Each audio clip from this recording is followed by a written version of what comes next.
안녕하세요. 한류의 신과 해외 반응을 소개하는 한류클래스TV입니다. 오늘은 K-콘텐츠가 전세계 넷플릭스 주간 순위를 장악했다는 소식과 4주 연속 비영어 1위에 오른 K-드라마 참교육, 중국, 대만, 일본 통합 반응까지 살펴보겠습니다. 매주 수요일은 넷플릭스 공식 주간 순위가 올라오는 날입니다. 이 순위는 지난주 일주일 동안 드라마, 영화의 총 시청 시간을 실행 시간으로 나눈 뷰라는 개념으로 순위를 정합니다. 제가 2023년에 바뀐 이 순위 방식이 왜 미드를 띄우기 위한 꼼수 순위 집계 방식인지 이번 주 1위 미드를 가지고 정확하게 풀어드리겠습니다. 일단 주간 순위부터 살펴보겠습니다. 먼저 영화 부문에서는 K-팝 데몬헌터스가 56주 연속 탑10에 오르며 여전히 식지 않는 인기를 누리고 있습니다. 이 영화는 영화 드라마 통합 전세계 단연 1위 컨텐츠이고 앞으로 이 영화의 인기를 능가할 수 있는 영화 드라마가 나올지도 미지수입니다. 어쨌거나 이 영화의 제작을 일본계 미국 회사 소니가 제작했지만 이 영화의 제작진과 출연진이 대부분 한국인이고 무엇보다도 제목에 K-팝이라는 노골적인 단어가 들어가 있기에 계속해서 한류 홍보가 되는 영화입니다. 비영어 영화 부문에서는 1위가 K영화 남편들입니다. 이 영화는 완성도가 조금 떨어지고 90년대 코믹 영화 같지만 가볍게 킬링타임용으로 시청하기 좋기 때문에 1위에 오른 듯 보입니다. 영어 드라마 쇼 부문에서는 2주 연속 1위를 I Will Find You가 차지하고 있는데 이 드라마의 총 시청 시간과 뷰 차이가 너무 나서 흥미롭습니다. 이 부분은 뒤에 풀어드리겠습니다. 비영어 드라마 쇼 부문에서는 K-드라마들이 순위에 많이 있는데 먼저 지난주 등장한 맨 끝줄 소년이 8위에 첫 진입했습니다. 비영어 드라마 쇼 부문 7위에는 지난주 종영을 했던 멋진 신세계가 올라 있습니다. 이 드라마는 참교육과 김부장이 나오기 전에 8주 동안 전세계 K-드라마 순위를 굳건히 지킨 드라마이기도 합니다. 비영어 드라마 3위에는 지난주 2회만 공개된 김부장이 올랐습니다. 이 순위 집계가 지난주 일주일간 시청 시간이기 때문에 지난주 금, 토, 일 3일간 집계 시청 시간만으로 3위라 좋은 성적입니다. 비영어 드라마 쇼 부문 1위에는 4주 연속 1위에 오른 참교육입니다. 이 드라마는 이번 주 7,820만 시청 시간을 추가해서 지금까지 누적 시청 시간은 총 4억 9,890만 시청 시간입니다. 작년에 신드롬을 일으켰던 폭삭 소호스타의 시청시간 4억 8,160만 시청시간을 넘어서 역대 넷플릭스 오리지널 K-드라마 6위에 올라섰습니다. 아마도 2주 안에 더 글로리 시청시간을 넘어설 것으로 보입니다. 재밌는 것은 일본 네티즌들이 K-드라마보다 전세계에 더 인기가 있다고 자랑하던 일본 애니 중 하나인 한마바퀴가 새로운 에피소드가 나왔지만 10위에 턱걸이를 하고 있습니다. 제가 지난번에 일본 애니 시청시간을 분석해 드렸지만 일본 애니의 시청시간은 70에서 90%가 일본에서 나온다는 것입니다. 결국 자국에서의 인기를 전세계에서의 인기로 포장하고 있다는 것입니다. 그럼 지금부터 위에서 언급한 전세계 통합 1위 I Will Find You의 뷰 점수와 비영어 1위 참교육의 뷰를 비교해 보겠습니다. 미드 I Will Find You는 1억 8,720만 시간인데 뷰 점수는 3,410만 점입니다. 반면에 참교육은 7,820만 시청 시간인데 뷰 점수는 730만 점입니다. 미드는 총 실행 시간에서 나누는 회차가 8이기 때문에 분모가 작아서 뷰 점수가 뻥튀기가 됩니다. 반면에 참교육은 회차가 10이기 때문에 뷰 점수가 10분의 1로 줍니다.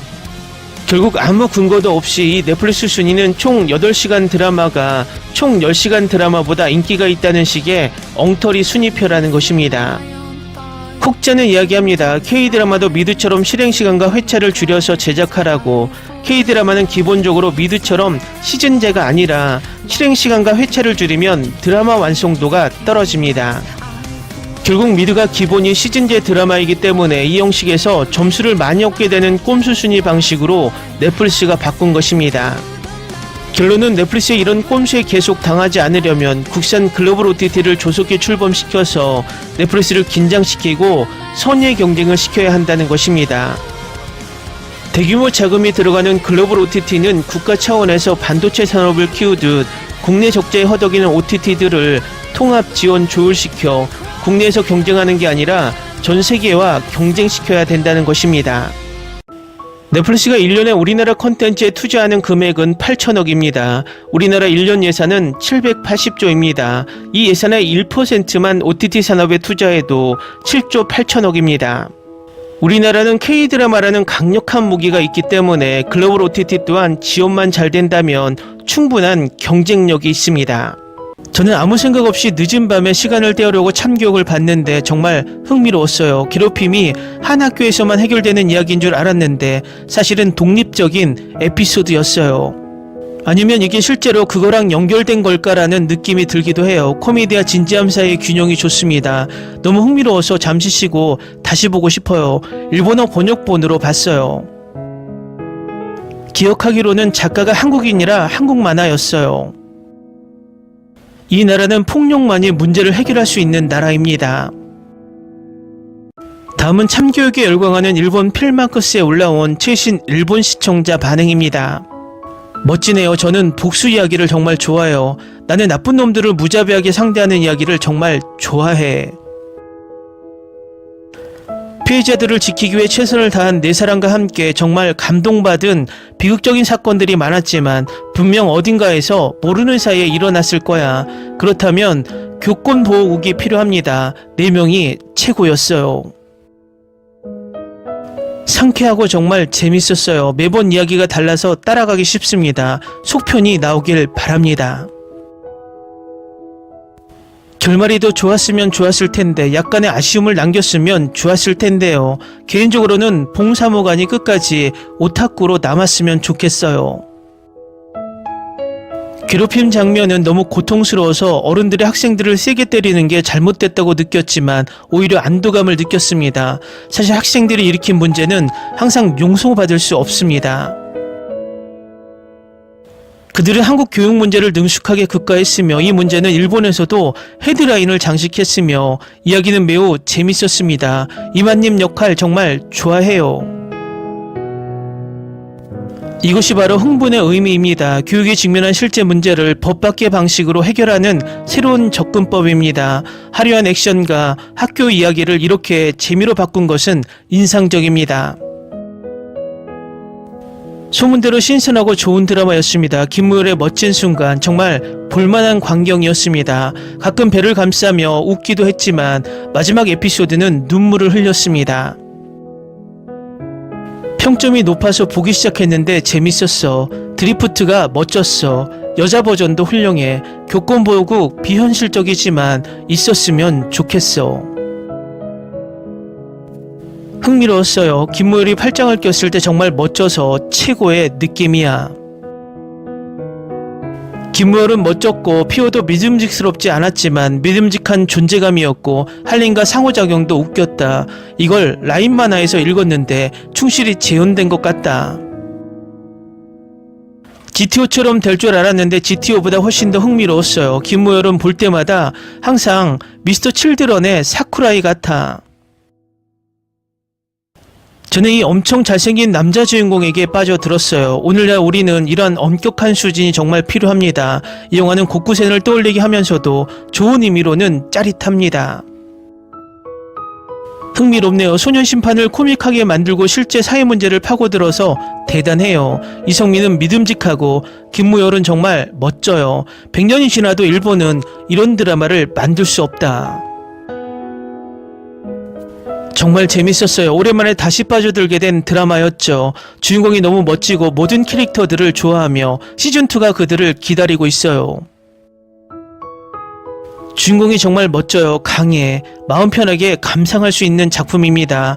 각 에피소드는 깊은 이야기를 담고 있으며 각 에피소드는 여러 조각으로 구성되어 있어 따라가기 쉽습니다. 썩은 아이 뒤에는 썩은 어른이 있다. 그리고 썩은 사회도 있다. 싸울 거면 모두 전력을 다해 싸워야 해. 전투 장면과 등장인물들이 정말 재미있다. 김무열의 쿨함과 진기주의 자유로움은 모두에게 만족스러운 일이다. 이 공격적인 한국 드라마를 정말 좋아했어요. 스트레스 없이 볼 수 있어서 감사해요. 너무 재밌어서 금방 볼 수 있었어요. 속편도 딱 맞고 두 부하 사이의 로맨스 장면도 딱 맞아요. 아픈 장면들이 많았지만 그보다 더 큰 것은 마음을 울리는 많은 말들과 신선한 참교육이라는 말이 저를 엄청나게 흥분시켰다는 점입니다. 정말 놀라웠습니다. 다음은 참교육에 여전히 열광하는 대만 시청자 반응입니다.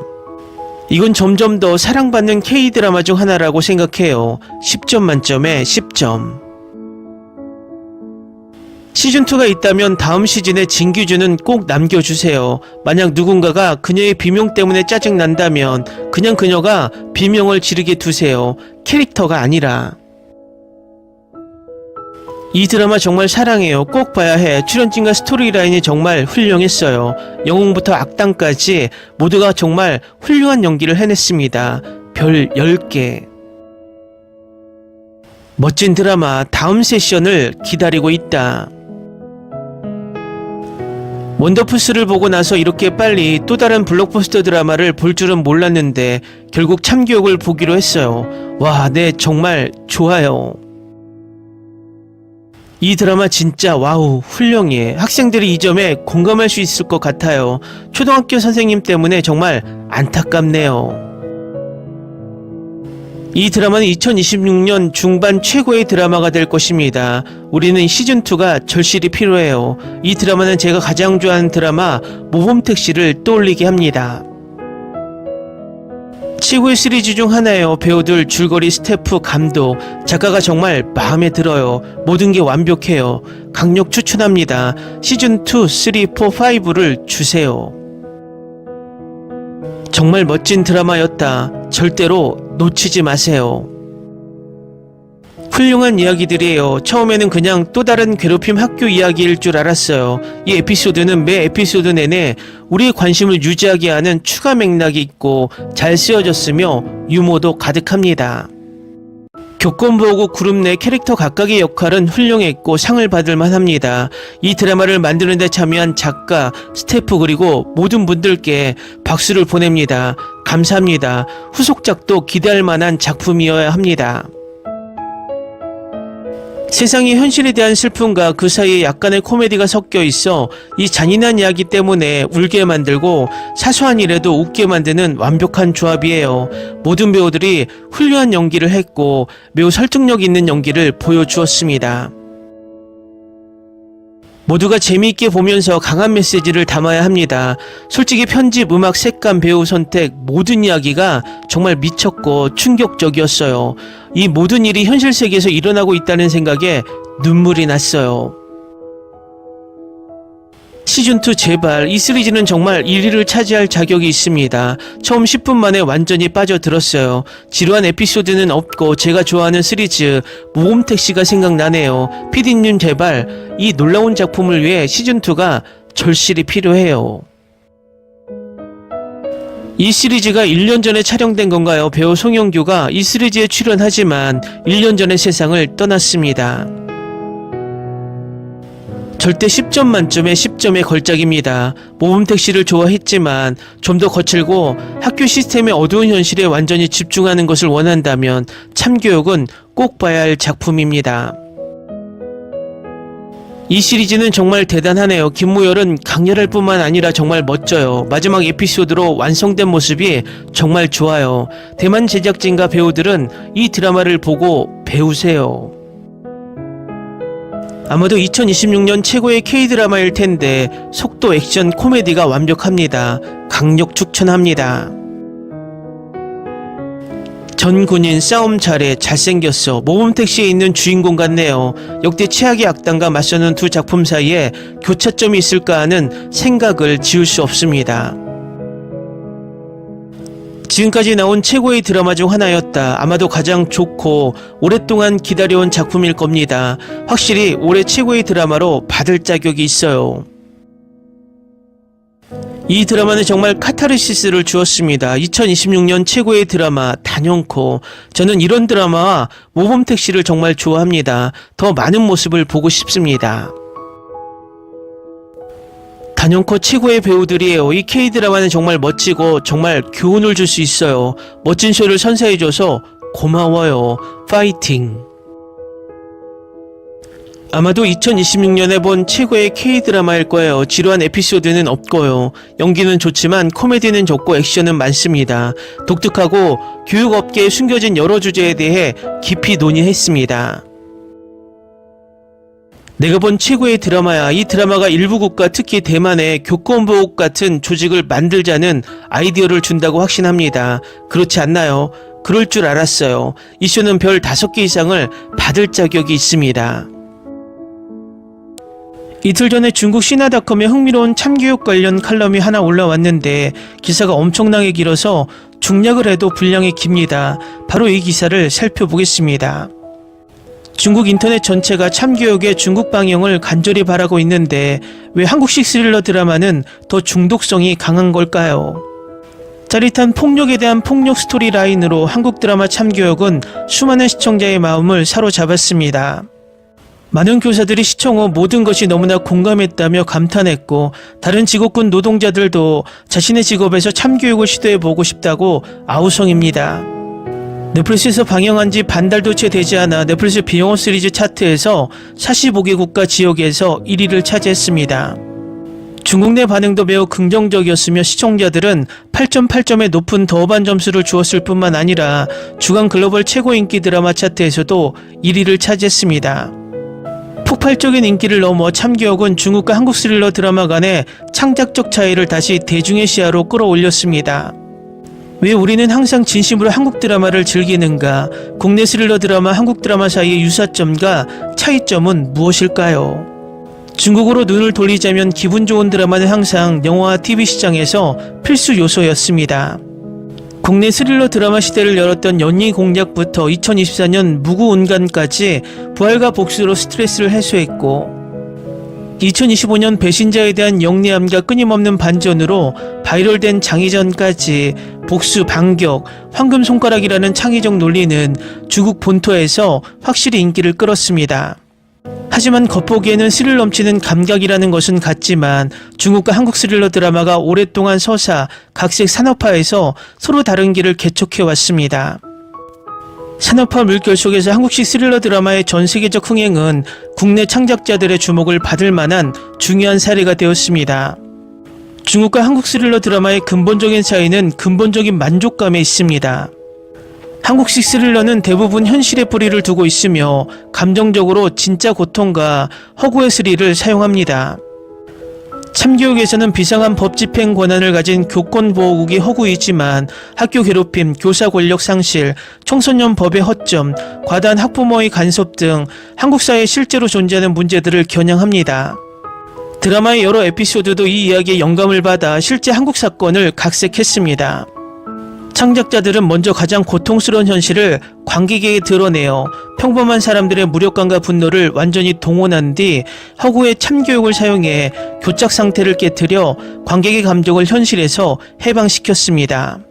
이 창의적인 모델은 또한 시리즈에 가치를 더하는 가능성을 부여합니다. 순수한 오락을 넘어 사회적 비판적 뉘앙스를 담아 스릴이 흐른 후에도 남는 뒷맛을 남깁니다. 한국 스릴러 드라마의 해답이 현실과 맞서는 것이라면 국내 스릴러 드라마의 해답은 현실에서 도피하는 것입니다. 중국 스릴러 드라마는 종종 가상 역사 경로를 따릅니다. 의상 드라마, 궁중 음모, 판타지 괴물 사냥 등 어떤 장르든 창작자들은 이야기를 현재와는 거리가 먼 맥락에 놓는 것을 선호합니다. 일부 시리즈가 완전히 허구가 아니더라도 단지 역사적 사실에 기반한 예술적 각색일 뿐입니다. 예를 들어 연희 공략은 청나라 건윤기 시대를 배경으로 한 가상의 궁중 음모극으로 역사극으로 위장한 작품입니다. 이런 형식은 빠르게 만족감을 불러일으킬 수 있지만 동시에 이야기가 현실과 동떨어진 느낌을 줍니다. 아무리 줄거리가 흥미진진한 것이고 주인공의 복수 방식이 아무리 치열하고 결단적이어도 가상의 삶이 아무리 흥미진진해도 그 어떤 것도 관객에게 진정으로 공감할 수 없습니다. 시청자들은 궁궐에서 소외당하거나 가족을 독살하고 누명 씌우는 이야기에 자신의 작품에서 크레딧을 받는 그림자를 보기 어렵습니다. 중국과 한국 스릴러 드라마의 스릴감 차이는 창작 자체뿐만 아니라 각색의 기원 자체에서 비롯됩니다. 한국식 스릴러 드라마의 절반은 웹툰으로 뒷받침됩니다. 참교육은 인기 웹툰 참교육을 각색했으며 이전에 공개된 높은 시청률 드라마인 모범택시, 이태원 클라스, 돼지의 왕도 웹툰을 원작으로 한 작품입니다. 텍스트와 비교했을 때 웹툰의 시각적 표현력이 확실히 두드러집니다. 수년간의 시장은 반복 과정을 거치며 한국 웹툰은 영화와 TV에 적합한 성숙한 모델을 발전시켰습니다. 만화가들은 대담한 스토리보드를 사용해 시각적 임팩트를 만들어내며 캐릭터가 매우 뚜렷하고 선과 악이 명확하게 정의되며 긴 빌드업 없이 탄탄한 전개 그리고 처음부터 날카로운 갈등을 던지는 방식을 사용합니다. 동시에 한국 만화가들은 현실적인 주제를 탐구하는 데에도 열정을 가지고 있습니다. 그들은 학교 괴롭힘, 계급 격차, 직장 내 착취, 취약계층의 어려움 등 뜨거운 사회적 이슈를 적극적으로 포착하며 이야기를 본질적으로 고통스럽게 만들고 한국 스릴러 드라마의 현실적인 각색 요구를 충족시킵니다. 반면 중국의 가상 스릴러 드라마는 온라인 문학의 깊은 흔적을 지니고 있습니다. 처음에는 궁중음모 소설에서 영감을 받은 연희 공략이 있었고 이후에는 경연연가 취서 같은 남성 중심 각색작과 여성 중심의 환생 소설인 무구온간이 나왔습니다. 그의 창작 궤적은 거의 항상 온라인 문학의 만족스러운 순간들을 직접적으로 재현하는 데 있습니다.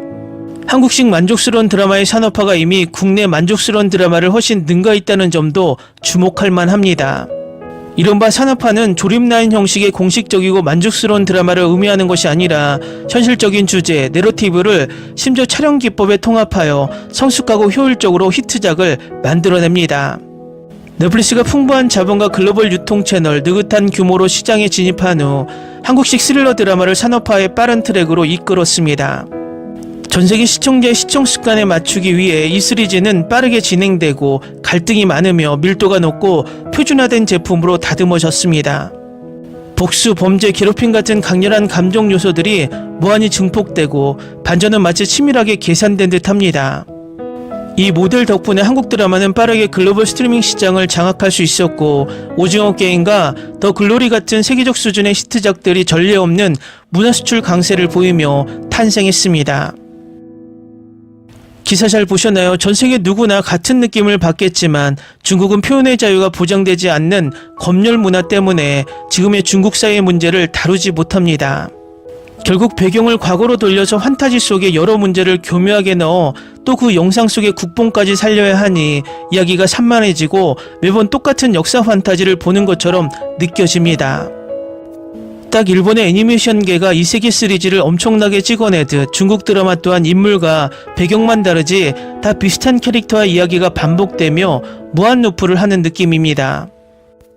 우리도 2024년 12월 3일 내란 수계 때문에 사회 전반의 문제를 입틀막하는 계엄포고령 4조처럼 모든 언론과 출판은 계엄사의 통제를 받는다처럼 과거 독재국가로 회귀할 뻔했습니다. 우리나라 콘텐츠의 암흑기는 독재 정권 시절인 박정희 전두환 정권 시절이었습니다. 이때의 창작물은 모두 검열을 받아야 했으며 모든 음반에는 건전가요가 꼭 들어가야 했습니다. 또 자유로운 창작이 되지 않았기 때문에 B급 성인물들이 엄청나게 반복 생산되기도 했습니다. 그래서 민주주의가 중요한 것이고 민주주의가 표현의 자유를 보장해주며 우리나라 한류를 계속 발전시키는 것입니다.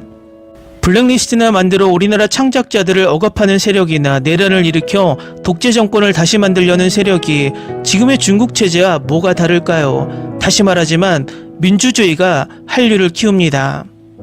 재밌게 잘 보셨나요? 여러분의 구독, 좋아요, 댓글, 알림 설정은 영상 제작에 큰 힘이 됩니다. 이 영상을 보신 모든 분들 항상 대박 나시고 행복하시길 바랍니다.